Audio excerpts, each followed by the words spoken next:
92, we're still in the Baroque era. This is in Europe, Northern Europe, and the title is Woman Holding a Balance by Johann Vermeer, one of the favorites in world history, art history. The context for this piece is there's a fair amount here, and it's important that you kind of understand the bigger global picture going on. So when Columbus sailed the ocean blue in 1492, and Spain took over this segment of the world, and Portugal took over this segment of the world. The Netherlands, where Johann Vermeer is from, also played a role in that world conquering phase. And you see here lit up all of the places where the Netherlands established their own colonies. But you should also see these little squares, right? These are trading ports that or posts that the Dutch from the Netherlands controlled.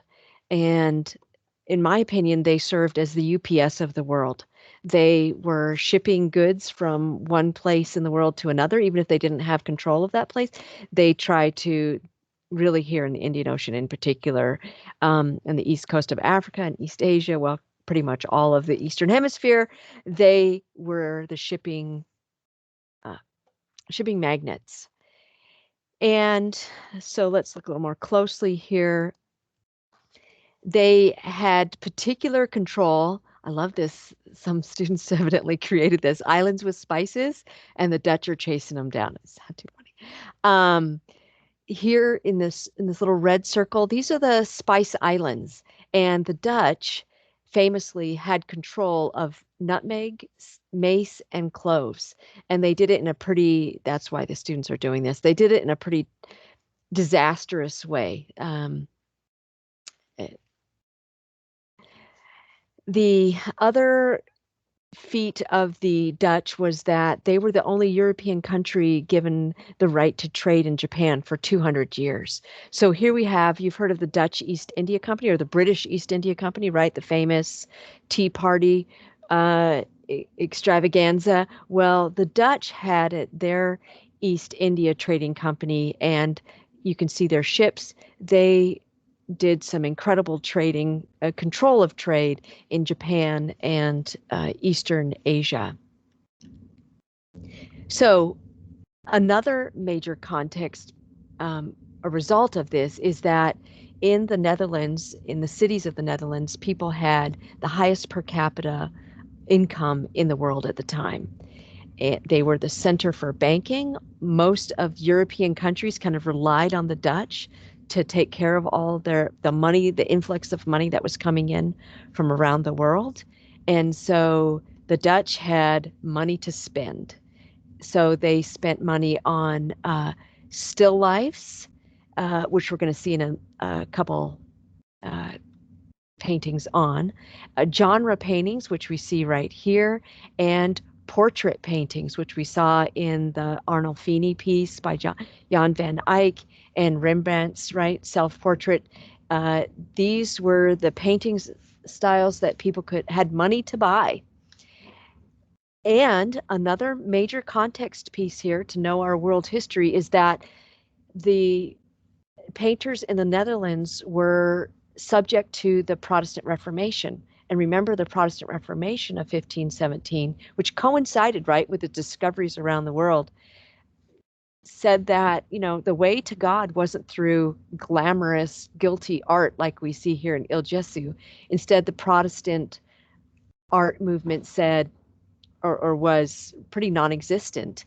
And so what did people have money to spend on? I mean, they had money to spend on art, and so they went to more secular art. And secular art, right, non-religious art, communicated ideas about religion anyway. So here are some genre paintings, paintings of daily life that Johann Vermeer painted. And we see the lace maker, the milkmaid, and here this is like a landscape painting of the little street. So this was their outlet instead of religious paintings. And he's probably most famous to you with his painting, The Girl with the Pearl Earring. but it is not considered his best piece. Instead, the piece that we're looking at, the woman holding a balance, is considered his best piece. So let's look at that. The context for it is, right, since religious art was not in favor, secular art here portrayed everyday objects as having moral messages. So she's got some strands of jewels here, a strand of pearls on the desk, and this is going to have meaning. And she's holding a balance in her hand, and then behind on the wall is a painting within a painting. It's the Last Judgment. So again, in form, there's a woman standing at a table. She's not pregnant. This is like the Arna Foley portrait. This is the style of the day. She's got a jacket on with fur trimming, and it's not probably ermine. It's probably rat or cat. She's wearing a headscarf that's probably cotton. And right, the Last Judgment is on the wall. I've said that. Oh, in form, she's getting ready to weigh her coins, by the way. That's what she's doing. She's just set her balance kind of in motion. She's got it holding still, and now she's going to get ready to do some weighing. So let's talk about that content then. Her hand, see her hand? It's set against the black background of the frame of the Last Judgment. That's intentional, right? We are comparing her hand holding this scale with Christ coming down, returning, and judging humanity and their sins. So to judge is to weigh, right? Christ is weighing our sins, deciding if we go to heaven or to hell. And this woman is poised here between earthly treasures and eternal consequences. She's obviously she's weighing coins, but she's also metaphorically having to go, should my life be grounded in, dedicated to wealth here on earth, or should I be thinking about what's going to happen to my soul when I get judged? Okay, more content here. We have light and shadow of the Baroque era at play as well, right? Serious shadow here, but we diffuse light coming through. And so it's this meditative moment that's being created with this diffuse light. And as viewers of the painting, we're participating in this meditative moment of, how's our soul doing on this scale?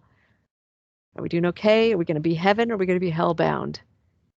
And so that's the function of the message is you have to conduct life with temperance and with balanced prudence, or else you're going to pay the consequences and face eternal damnation or head on up to heaven.